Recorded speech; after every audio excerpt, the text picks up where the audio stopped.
All right, students, welcome. I hope you're comfortable and you got some popcorn, you got your notes out, and you're all ready to rock and roll for a short lesson that I really do love. It's kind of a shame I can't have you guys right here with me and hear your discussion about it. But this is about one of the two key simultaneous turning points of this war. That is the Battle of Vicksburg. And at the center of this story is a man who is really worthy of our esteem and honor, and we're gonna explore his role a little bit as well. So this lesson is going to involve some instruction from me, about a 10-minute supplemental video that is just superior, just wonderful stuff, and then your scrapbook work, and then I'll send you off to a happy Thanksgiving. So let's jump in here, shall we? Let's recall the state of things midway through the war, right? Let's say 2 years into the fighting. If you're going to come up with some alternate scenario universe where the South had won the Civil War, I'd say let's just say June 1863, that's not looking that preposterous. It's like they really had the upper hand on the battlefield, and certainly the Confederacy had like a winning record on the battlefield. And Robert E. Lee just seemed like invincible, nearly. McClellan had every advantage at Antietam, and he still could only fight him to a draw. And so I think Lee understood this. Lee also understood that time wasn't necessarily on his side, right? I mean, he was hoping to thwart and frustrate the North, but he also understood that the North had so much more material advantages that, like, if you're just playing a game, if you're just trying to stall, on some level, you're going to run out of soldiers and equipment and material and food before the North is. So Lee is sort of hoping, he knows he has a hot hand, right? And he's sort of hoping to sort of use his hot hand to force matters here in mid-1863, but that's not how the story is going to shake out, right? Instead, what's going to happen is the war is going to pivot, and it's going to pivot pretty suddenly in early July 1863, and I want to tell you half of that story today. Now, at the center of this story, what did I just do? Oh, that's interesting. Robert E. Lee, but that's not what I want to teach you about. At the center of this story is Ulysses S. Grant. Now, Grant is, I think people certainly know the name today. They might recognize the face. They'd say, what is Grant on, the $50 bill? I forgot which, he's on some denomination, so good for him. But in his own day, in the mid-19th century, he was the most acclaimed and famous American there was. That was true in the United States and worldwide. And in some ways, he's been somewhat forgotten. And let's say I don't want that to be the case for our students, for those of us here at Southwest Christian High School. His story is remarkable. There's nothing remarkable about him as a person or his own background. Conspicuously, just sort of lower middle class. His father worked at a tannery. That's like where you make leather out of animal skins. Grant was a utterly unexceptional young man. His dad had some connections that he could use, and so he pulled those connections and got Grant enlisted at West Point. And Grant is just sort of someone who just, in those days, he seems to just have wanted to disappear, slip into a crowd. He's kind of a smallish guy. He loved animals. He wasn't really a talker. He loved horses. So, like in his work at West Point that involved horsemanship, he was very good there. But otherwise, he was just utterly passive and unexceptional. Like people who he was graduated with didn't seem to remember him later, and he just sort of finished near the bottom of his class, or the middle to the bottom of his class in most things. At one point, literally, his name is Hiram Ulysses Grant. That's his actual name. A clerical error listed it as Ulysses S. Grant, and he just sort of accepted it with a shrug of the shoulders. Like, he literally let people just change his name, and he's like, it's just a weird person that just did not seem to have a much sense of self or certainly purpose. And so out of West Point, he becomes an officer. He serves in the Mexican War. People noted he's brave in fighting in the Mexican War. But then after the war, he gets positioned out in Oregon, far away from his wife. He develops a drinking habit that becomes a drinking problem. and he just couldn't seem to handle alcohol, and the Army basically at a certain point, this is again pre-Civil War, the Army says, hey man, we can do this easy way or hard way. You can like retire, or we can kick you out. And he retires from the Army, comes home, tries to be a farmer, kind of fails out at that in the 1840s and 50s, or in the 1850s, I should say. He ends up working for his father in a tannery, and he's just like a middle-aged man at this point. You know, it's like he's going nowhere. But the funny thing is, the Union at the start of the Civil War is so desperate for people with military experience and like officers that he sort of applies for his old officer post back at the start of the war, and they give it to him, even though he had this reputation as like a nobody and nothing who had a drinking problem.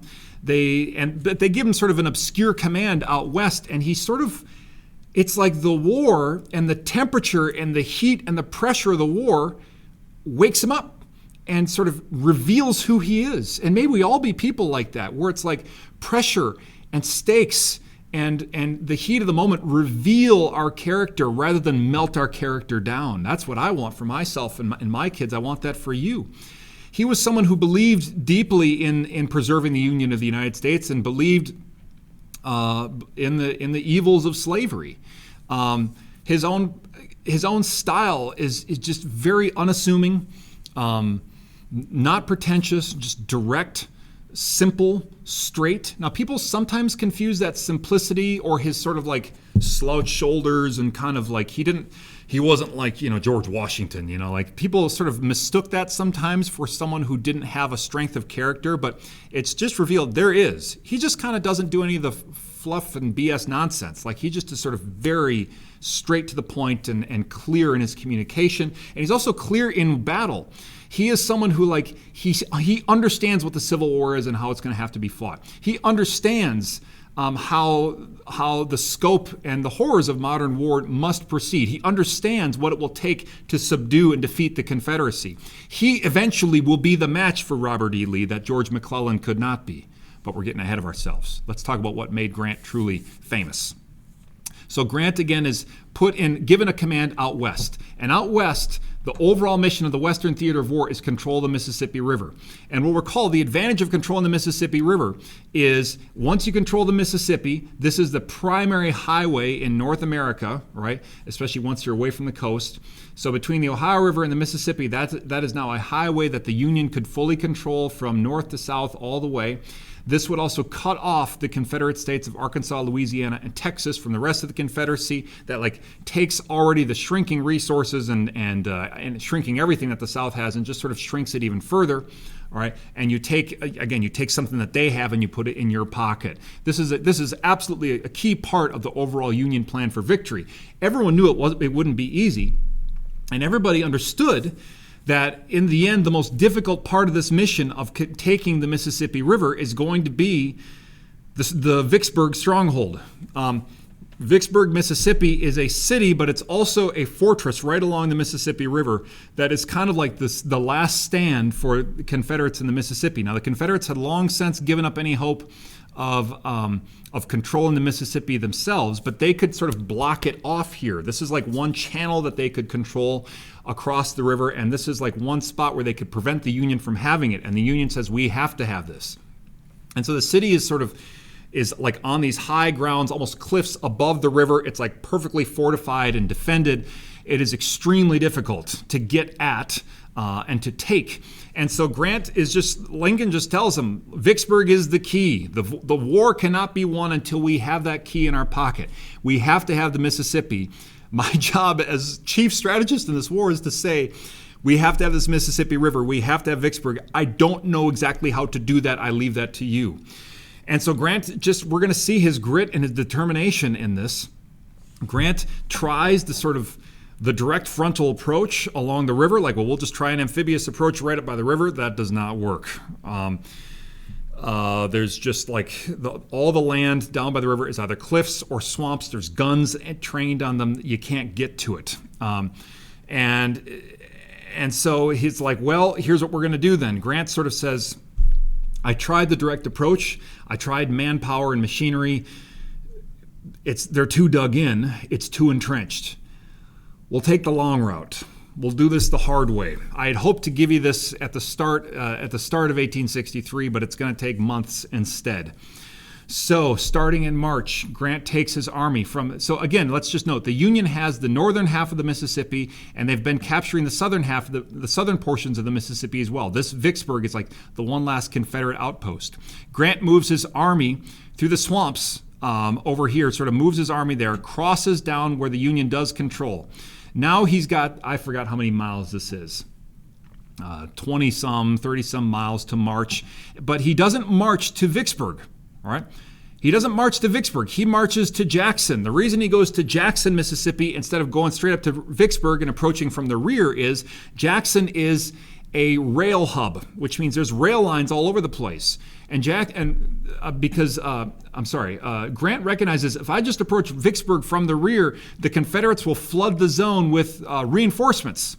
Right, coming in by rail. So I need to go up here and we're going to have to battle it out, and I need to take the city of Jackson. Then we're going to take those rail lines. We're going to uproot them and destroy them. All right, we'll make sure that nothing comes in from behind. Then we're going to fight our way back over to Vicksburg. So it's just sort of like days of marching and fighting overland. Then you get to Vicksburg.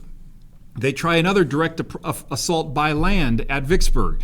They're not able to get in because, again, this city/fortress is too entrenched.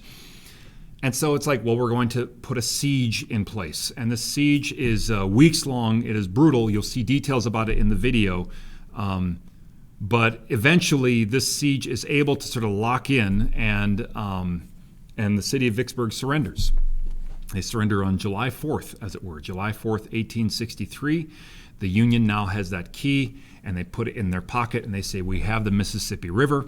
The Western theater of war is effectively won. Now, Robert E. Lee in the East is still doing his thing, and that's like the biggest headache for the Union still, but this is not a small piece at all. All right, this is a significant victory for the Union, and Grant has risen from total disgraced obscurity at the start of the war to now he's the man who just delivered the Mississippi River to the United States and took it away from the Confederacy.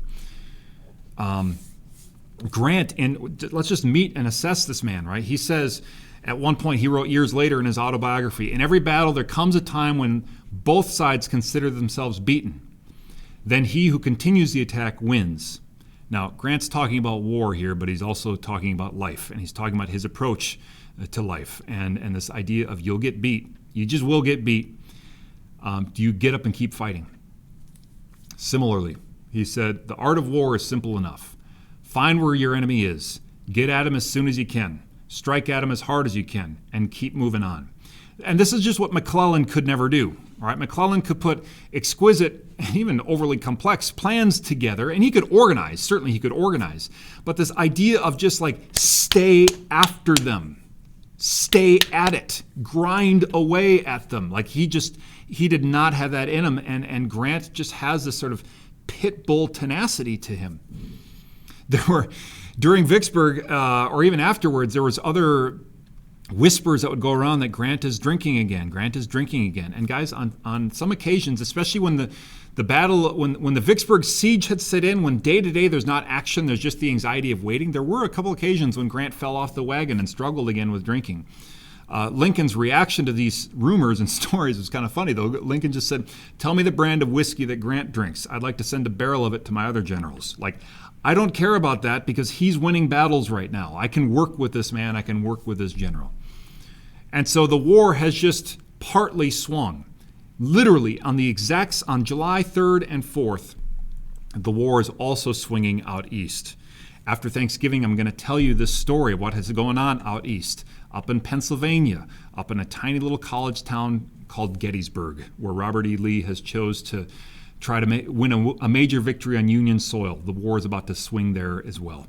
So that is sort of a cliffhanger. All right, we'll leave that until after Thanksgiving. Until then, there's just the scrapbook pages. That is it. Enjoy the supplemental video, guys, and have a wonderful Thanksgiving. And God bless you guys. See ya.